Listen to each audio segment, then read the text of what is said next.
नमस्कार, आप देख रहे हैं प्योर पॉलिटिक्स, साथ में आपके शिखा ठाकुर। उत्तर प्रदेश की 9 सीटों पर होने वाले उपचुनाव के लिए सीएम योगी आदित्यनाथ उपचुनाव के रण में उतर गए। प्रचार के पहले दिन सीएम योगी पश्चिमी उत्तर प्रदेश की 3 विधानसभा सीटों कुंदरकी, मीरापुर और गाजियाबाद से चुनाव प्रचार का आगाज कर रहे हैं। इस दौरान वो इन सीटों पर चुनावी सभा और रोड शो कर रहे हैं। उत्तर प्रदेश उपचुनाव के लिए भाजपा ने बड़े स्तर पर एक रणनीति तैयार की है। शनिवार को मैनपुरी की करहल, खैर और कानपुर की सीसामऊ विधानसभा सीटों पर चुनाव प्रचार करेंगे। वहीं तीसरे दिन रविवार को कटहरी, फूलपुर और मंझवा में चुनावी रैली वो करेंगे। उपचुनाव की घोषणा से पहले ही सीएम योगी इन इलाकों का कई बार दौरा कर चुके हैं और करोड़ों रुपए की परियोजनाओं का लोकार्पण और शिलान्यास कर चुके हैं। भाजपा ने जातीय समीकरण के हिसाब से 10-10 विधायकों की एक टीम को हर उपचुनाव वाले विधानसभा क्षेत्र में उतरने की रणनीति बनाई है। सांसदों को भी जिम्मेदारी देकर के विपक्ष को टक्कर देना रणनीति पर काम किया जा रहा है। ये एक रणनीति है और यही नहीं, मंत्रियों के आम लोगों से संपर्क साधने की रणनीति भी बनाई गई है। बीजेपी उपचुनाव की 9 सीटों को जीतने का एक लक्ष्य लेकर चल रही है। उपचुनाव में हर एक सीट पर जातीय समीकरण साधना पीढ़ी का सबसे बड़ा तोड़ माना जा रहा है। विपक्ष के हर आरोप का जवाब फैक्ट के साथ संबंधित जाति समीकरण साधने वाले विधायक, सांसद, मंत्री ही देंगे, जिसके मुद्देवार जो है तैयारी बीजेपी मीडिया सेल करेगी और फैक्ट्स के साथ सारी सामग्री संबंधित नेता को दी जाएगी। इसके अलावा स्थानीय जनप्रतिनिधि को बूथ और पावर सेंटर की जिम्मेदारी सौंपी गई। दूसरी तरफ बीजेपी की हर एक रणनीति का जवाब देने के लिए इंडिया गठबंधन की ओर से भी तैयारी हुई है। इंडिया गठबंधन अगले सप्ताह से प्रचार अभियान की शुरुआत करने जा रहा है और इसके तहत सपा कांग्रेस की संयुक्त रैली कराने की तैयारी हो रही है, जिसमें बड़े नेताओं को शिरकत करने का पूरा एक जो प्लान है, एक पोर्टफोलियो तैयार किया गया है। तो उत्तर प्रदेश उपचुनाव के रण को लेकर के रणनीतियां बनाई जा रही है। उत्तर प्रदेश की 10 में से 9 सीट पर उपचुनाव का ऐलान। मिल्कीपुर विधानसभा में उपचुनाव का ऐलान नहीं। 20 नवंबर को वोटिंग है और 23 को रिजल्ट्स इन 9 सीटों पर सामने आएंगे। सीसामऊ से इरफान सोलंकी को सजा मिलने से दरअसल ये सीट खाली हुई, विधायक के सांसद बनने से खाली हुई है। बाकी जो 8 सीटें हैं वो, और इसको लेकर के चुनावी मंथन इस समय हो रहा है। खुद बीजेपी की तरफ से योगी आदित्यनाथ चुनावी रण में उतर रहे हैं ताकि वो प्रचार अच्छी तरीके से कर सके और जो लोकसभा में परिणाम सामने आए हैं उसका बदला उत्तर प्रदेश में हो रहे इस उपचुनाव से योगी आदित्यनाथ बखूबी ले सके, और इसको लेकर के भाजपा पूरी तरीके से तैयारी कर रही है। इसके साथ ही सपा की तरफ से भी तैयारियां जोरों पर है। 20 नवंबर को वोटिंग है और 23 को रिजल्ट सामने आएंगे, दोनों विधानसभा नतीजों के साथ ही जो चुनाव होने हैं। और ऐसे में अब बीजेपी की तरफ से उत्तर प्रदेश की इन तमाम सीटों को लेकर के तैयारी पूरी की जा रही है।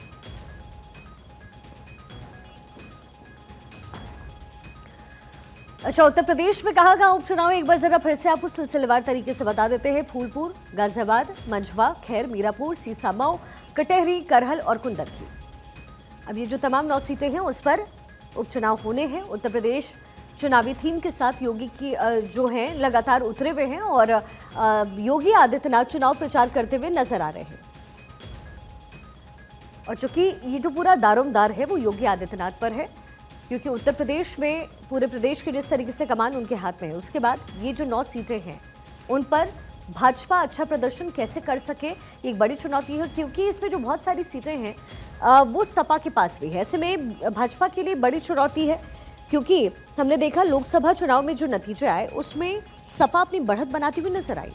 ऐसे में बड़ी चुनौती भाजपा के लिए है उन सीटों का बदला लेना, जो भाजपा के लिए बहुत ही ज्यादा इंपॉर्टेंट रही है। लेकिन उपचुनाव में क्या वही नतीजे आएंगे जो भाजपा की तरफ से सोचा जा रहा है, जो बीजेपी इस समय सोच रही है? हालांकि जो रणनीति है वो बेहतर से बेहतर बनाने की कोशिश जरूर की जा रही है। रोड शोज कर रहे हैं लगातार सीएम योगी आदित्यनाथ।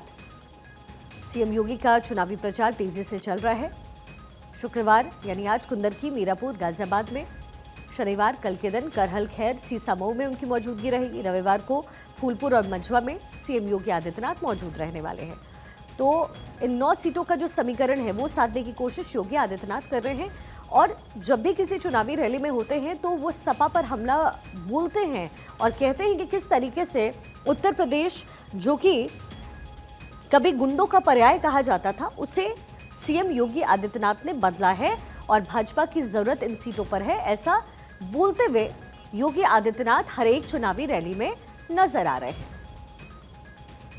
ये 10 में से 9 सीट जिस पर उपचुनाव का ऐलान हो चुका है। मिल्कीपुर विधानसभा में उपचुनाव का ऐलान नहीं हुआ है। 20 नवंबर को वोटिंग है और 23 को रिजल्ट सामने आएंगे और बीजेपी की तरफ से इसको लेकर के जो है रणनीति बनाई जा रही है। अलग अलग सीट्स हैं, अलग अलग रणनीति है, अलग अलग पार्टीज हैं और कोशिश यही है कि मैक्सिमाइज कर पाए जो पार्टीज है वो इन तमाम सीटों पर। और बीजेपी के लिए ये साख का सवाल इसलिए भी है क्योंकि लोकसभा में जो नतीजे आए हैं उसके बाद ये पहला मौका है और बड़ा मौका है बीजेपी के लिए, जब बीजेपी ये दिखा पाए कि उत्तर प्रदेश में आज भी उसकी पहुंच है और आज भी उसकी पकड़ है। और यही वजह है कि सीएम योगी आदित्यनाथ चुनावी मैदान में डटे हुए हैं, लगातार रैलियां कर रहे हैं। जो अलग अलग सीट्स हैं उन पर उनकी सतत जो रैलियां हैं वो चल रही हैं। एक एक दिन में 3-3, 4-4 सीटों पर वो रैली करते हुए नजर आ रहे हैं।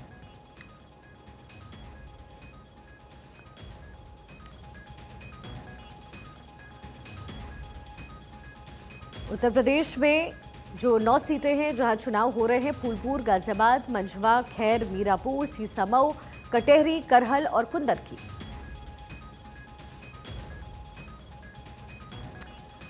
शुक्रवार यानी आज के दिन कुंदरकी, मीरापुर और गाजियाबाद में योगी आदित्यनाथ की मौजूदगी। शनिवार कल का दिन करहल, खैर, सीसामऊ। रविवार को वो रहने वाले हैं फूलपुर और मंझवा में। तो योगी आदित्यनाथ का ये मिनट टू मिनट हमने आपको बताया जो पूरा कार्यक्रम हो रहा है और हर एक रैली में योगी आदित्यनाथ सपा को घेरते हुए नजर आ रहे हैं, अखिलेश यादव को घेरते हुए नजर आ रहे हैं। और क्योंकि कोशिश यही है योगी आदित्यनाथ की और बीजेपी की कि इन सीटों पर मैक्सिमाइज कर सके ताकि वो जो लोकसभा का बदला है वो पूरा हो सके। और बेहद इंपॉर्टेंट भी है ये जो 9 सीट्स हैं। अब ऐसे में ग्राउंड पर पहुंच करके योगी आदित्यनाथ इस समय मेहनत करते हुए नजर आ रहे हैं। इसके साथ ही विधायक और सांसदों की जो टीम है वो बीजेपी की तरफ से बनाई जा रही है ताकि अपनी रणनीति को लोगों तक पहुंचा सके। और जो कुछ भी बीजेपी ने काम किया है, डबल इंजन की सरकार ने जो काम किया है, उस काम का ब्यौरा 1-to-1 पेश किया जा सके। यानी BJP full on action mode में है। लेकिन देखना दिलचस्प होगा कि 23 नवंबर को जब नतीजे आते हैं इन 9 सीट्स पर उपचुनाव के, तो फिर क्या कुछ होता है। 9 सीटों पर उपचुनाव होने हैं। बीजेपी की रणनीति जो है वो काफ़ी स्ट्रांग नजर आ रही है और 1-to-1 कॉन्वर्सेशन रणनीति में है। अब उपचुनाव की जंग में कामयाबी किसको हासिल होगी ये तो 23 नवंबर को पता चलेगा। लेकिन सीएम योगी आदित्यनाथ चुनावी मैदान में लगातार डटे हुए हैं। उपचुनाव को लेकर के जो मेहनत इस समय योगी आदित्यनाथ कर रहे हैं उसके सामने विपक्ष के पसीने छूट रहे हैं, क्योंकि 1-to-1 कॉन्वर्सेशन और एक टीम गठित करके काम करना ये कोई छोटी बात नहीं होती है। मुजफ्फरनगर में हुई रैली के दौरान वही सीएम योगी ने समाजवादी पार्टी पर भी जमकर निशाना साधा। क्या कुछ कहा, जरा पहले आपको सुनाते हैं। हम आभारी है भारत निर्वाचन आयोग के कि उन्होंने जन आस्था का सम्मान दिया, लेकिन समाजवादी पार्टी ने इस फैसले का विरोध किया। ये समाजवादी पार्टी पूरी तरह एक्सपोज हो चुकी है। पहले तो सपा और कांग्रेस में एक प्रकार का तलाक सा हो गया है, दोनों ने छोड़ दिया है। दोनों में फिर से वही खटपट शुरू हो गई है, क्योंकि लोकसभा चुनाव में इन्होंने आपके बीच में कहा था खटाखट खटाखट। एक खटाखट का लाभ मिला क्या किसी को? और हमारी पॉलिटिकल एडिटर अदिति नागर इस समय हमारे साथ न्यूज रूम से कनेक्टेड हैं और इसी पर हम आज विश्लेषण करने वाले हैं। अदिति, देखिए तुरंत योगी आदित्यनाथ ने जो स्टेटमेंट दिया, लोकसभा का जिक्र, और इसलिए कहा जा रहा है कि लोकसभा का बदला लेने के लिए, जो चुनावी नतीजा है उसका बदला लेने के लिए इस बार बीजेपी खुद को पीछे नहीं रखना चाहती। वो कुछ अहम मुद्दे जिसको लेकर के वोट बैंक की राजनीति विपक्ष की तरफ से की गई, फिर चाहे वो संविधान का मुद्दा हो, फिर चाहे आरक्षण का मुद्दा हो, और यही योगी आदित्यनाथ अभी कह रहे थे कि खटाखट वाली बात कर रहे थे, लेकिन क्या कभी कुछ मिला है? यानी स्ट्रॉन्ग रणनीति है ताकि 9 की 9 सीटें इस बार बीजेपी के झोली में जाए। रणनीति तो बस इतनी है कि 2 लड़कों की जोड़ी के अंदर जो दरार है वो दिखानी है जनता को, क्योंकि पिछली बार उत्तर प्रदेश, जब लोकसभा चुनाव में उत्तर प्रदेश में जिस तरीके के नतीजे आए जो नहीं सोचे गए थे, चाहे नरेंद्र मोदी द्वारा, चाहे योगी आदित्यनाथ द्वारा, चाहे जेपी नड्डा द्वारा या अमित शाह द्वारा, वजह थी 2 लड़कों की जोड़ी। और अब चाहे आज प्रधानमंत्री नरेंद्र मोदी ने महाराष्ट्र में ये दिखाने की कोशिश की कि एनडीए के पास तो ना तो पहिए हैं ना ब्रेक है, बल्कि ड्राइवर की सीट के लिए लड़ाई हो रही है। अर्थात एनडीए के अंदर एकजुटता नहीं है, क्योंकि जिस तरीके के एक्सपीरियंसेस लोगों के अंदर रहे हैं कि हम वोट किसको देते हैं, सरकार कौन सी बनती है, शपथ कौन लेता है, यही दिखाने की कोशिश की। और ठीक वही योगी आदित्यनाथ, भारतीय जनता पार्टी जब ये चुनाव में उतर रही है, योगी आदित्यनाथ जो मुख्यमंत्री हैं उत्तर प्रदेश के, वो भी जनता से यही कह रहे हैं कि सपा और कांग्रेस के बीच तलाक हो गया है, खटपट हो गई है। और जो खटाखट की बात थी वो क्या नजर आया आपको? तो देखिए, सबसे महत्वपूर्ण इसलिए क्योंकि बीजेपी ने क्या किया स्ट्रैटेजी, चाहे महाराष्ट्र हो, चाहे उत्तर प्रदेश हो, चाहे कोई और राज्य हो, झारखंड भी, अपने वोट बैंक को तो बचा के, वर्कर्स के साथ काम करके, वर्कर्स को अपने वोट बैंक, जो पुराना वोट बैंक है स्थायी, वहां तक पहुंचाकर उसको तो कर लिया कैप्चर। अब क्या होता है कि आप वोट कैसे जीतते हैं? आप वोट जीतते हैं सामने वाले विपक्ष के वोट बैंक में सेंधमारी करने से। तो जब जनता के बीच में मैसेज जाएगा कि अभी कुछ महीनों पहले राहुल और अखिलेश साथ थे, अब यही अखिलेश यादव राहुल के साथ महाराष्ट्र में तो नहीं है, यही अखिलेश यादव ने मध्य प्रदेश में भी ऐसा किया, यही अखिलेश यादव हरियाणा में भी नाराज हुए, वही आम आदमी पार्टी भी, इंडिया गठबंधन आपस में कांग्रेस के साथ झगड़ा हुआ। तो अब यही दिखाने की कोशिश हो रही है कि केवल जो इंडिया गठबंधन है, सत्ता की कुर्सी के लिए कभी कभी साथ आ जाते हैं और जब नहीं बात बनती तो अलग हो जाते हैं, यानी केवल ये सब कुछ सत्ता के लिए हो रहा है। तो एक बार फिर योगी आदित्यनाथ आज भी आने वाले दिनों में चुनाव प्रचार में, नरेंद्र मोदी भी यही दिखाएंगे कि जिस बसपा यानी कि अखिलेश यादव और राहुल गांधी को हमने साथ देखा, वो साथ नहीं है। तो क्या आप ऐसे लोगों को वोट करना चाहेंगे, ऐसी पॉलिटिकल पार्टीज को वोट करना चाहेंगे जो आज साथ है कल साथ नहीं है? यानी कि वो जो आज कह रहे हैं वो कल पूरा होगा भी कि नहीं, उस पर सवालिया निशान है। तो यही सबसे बड़ी बात है कि वोट बैंक में सेंधमारी करना और अपने वोट को बचा के रखना। एक और बहुत महत्वपूर्ण और सिमिलैरिटी वाली बात है, योगी आदित्यनाथ ने कुछ दिन पहले कहा था कि बटेंगे तो कटेंगे, जिसको लेकर आरएसएस ने भी उसे एंडोर्स किया था। आज प्रधानमंत्री नरेंद्र मोदी ने महाराष्ट्र में एक बात कही, साथ हैं तो सेफ हैं। ये भी अपने आप में उसी लाइन एंड लेंथ वाला बयान है, साथ हैं तो सेफ हैं, बटेंगे तो कटेंगे। तो कहीं ना कहीं ये तमाम बातें जो है ये पैरेलल चल रही हैं। और जितना महत्वपूर्ण महाराष्ट्र का चुनाव है शिक्षा, उतना ही महत्वपूर्ण उत्तर प्रदेश की ये उपचुनाव जो 9 सीटों पर है वो महत्वपूर्ण है, क्योंकि ये सब परसेप्शन के आजकल चुनाव हैं। अब जब यहाँ पर जिस तरीके की भी जीत हार जिस भी पार्टी की होगी, वो कैरी फॉरवर्ड होगा 2025 के दिल्ली के चुनाव में जो फरवरी में होगा, फिर बिहार के चुनाव में और फिर 2027 के उत्तर प्रदेश के चुनाव में। और याद रहे कि उत्तर प्रदेश की गलियां, उत्तर प्रदेश का रास्ता ही दिल्ली तक 2029 में लेकर आने वाला है। और अयोध्या वाली सीट पे जो कुछ भी हुआ अदिति, उसके बाद बीजेपी इस बार मूड में नहीं है, क्योंकि ये जो सीट्स हैं वो उनके लिए साख का सवाल बन चुका है। और यही वजह है कि अपने सांसदों को एकजुट करने की कोशिश बीजेपी कर रही है। अगर ओवरऑल देखें तो ये बात सिर्फ 9 सीट्स की है, लेकिन बीजेपी की रणनीति को देख करके लगता है कि यहाँ सवाल सिर्फ 9 सीट्स को लेकर नहीं है। यहाँ सवाल है जो लड़ाई लड़ी गई और जिसमें बीजेपी को कहीं ना कहीं सपा की तरफ से शिकस्त मिली है लोकसभा चुनाव में, उसका बदला यहाँ पर लेने की तैयारी बीजेपी कर रही है। पहले चुनाव होते थे या फिर आप राजनीति में होते थे तो ये एक वेलफेयर का काम था, समाज सेवा के लिए आप राजनीति में आते थे। दशकों निकले, धीरे धीरे ये चुनाव और ये पॉलिटिकल जो ये काम है ये एक साख की लड़ाई होगी। खास तौर पे चुनाव तो एक वॉर की तरह लड़ा जा रहा है पिछले कम से कम 5-6 सालों से। हर चुनाव में जीत होना ही सबसे महत्वपूर्ण है, विनेबिलिटी पर ही ध्यान है।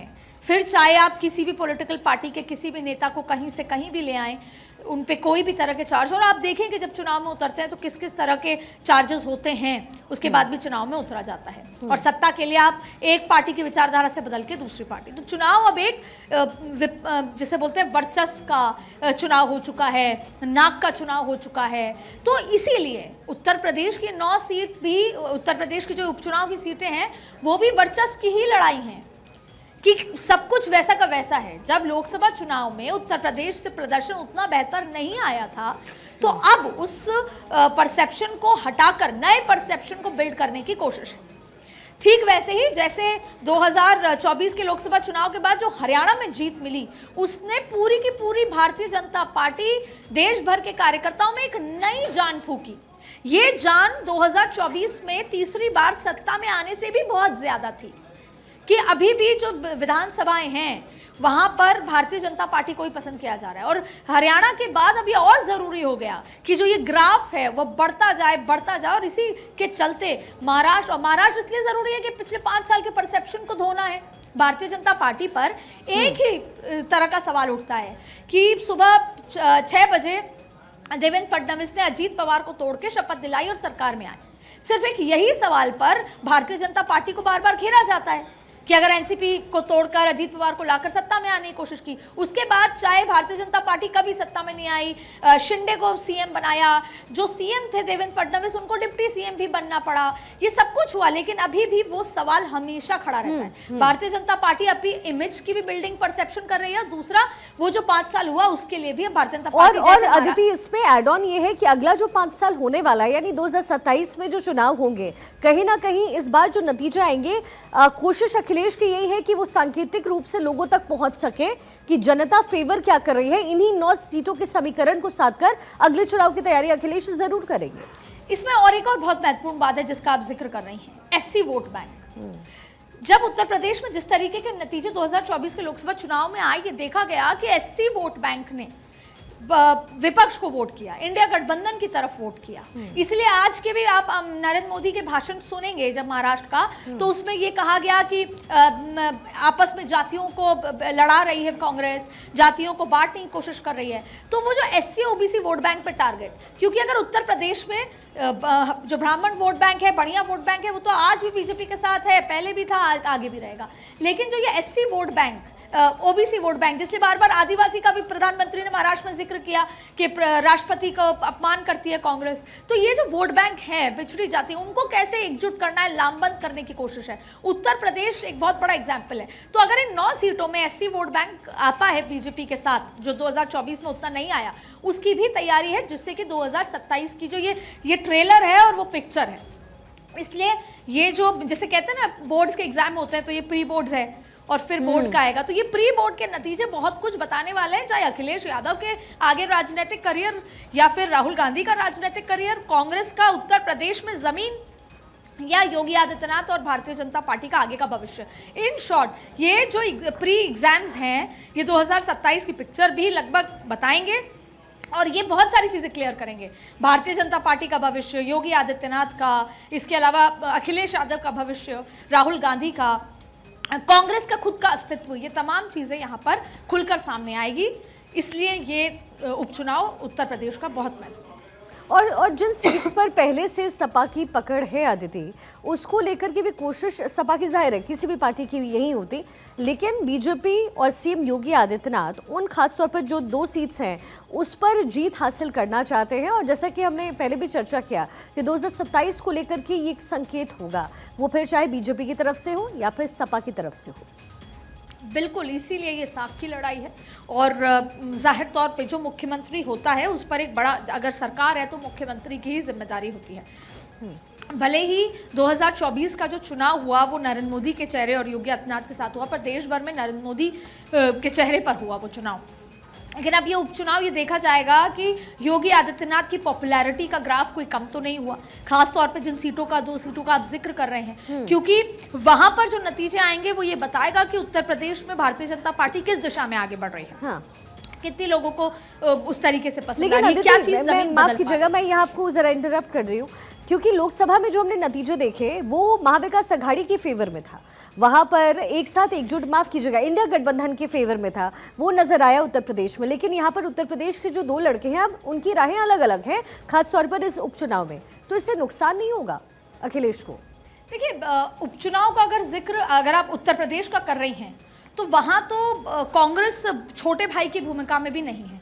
अगर कांग्रेस का कोई प्रत्याशी लड़ेगा वो भी साइकिल के चिन्ह पर ही लड़ेगा। तो ये हम लोग अभी न्यूज़ रूम में बात कर रहे हैं इसलिए अलग बात है, पर अगर आप उत्तर प्रदेश में ज़मीन पे इन सीटों पर जाकर देखेंगे तो कांग्रेस का कार्यकर्ता बहुत नाराज है। आप ये सोचिए, 5 साल 10 साल कांग्रेस का वर्कर तैयारी करता है उस विधानसभा में, लंबे समय तक जनता के बीच में रहता है, पार्टी के लिए काम करता है, और सडनली उसको पता चलता है कि अगर मुझे एग्जाम में अपीयर भी होना है तो किसी और के नाम पे, जी। तो जाहिर तौर पे ऐसा नहीं है, ये अभी सब कुछ हो रहा है। अब आप देखिए, जैसे एक बहुत बड़ा एग्जाम्पल है, आम आदमी पार्टी अगर हरियाणा में कांग्रेस के साथ होती तो जिन जिन 2-2 हजार का जो नुकसान कांग्रेस को हुआ है वो नहीं झेलना पड़ता, जो आम आदमी पार्टी ने वोट काटा है। और आज हो सकता है कि हरियाणा में नतीजे कुछ थोड़े अलग होते, तो वहां पर क्योंकि लोकल लीडरशिप नहीं मानी इसलिए दिल्ली को मानना पड़ा, जबकि दिल्ली 6 सीटों पर आम आदमी पार्टी के साथ गठबंधन लगभग फाइनल हो चुका था, मैसेज एक्सचेंज हो चुके थे,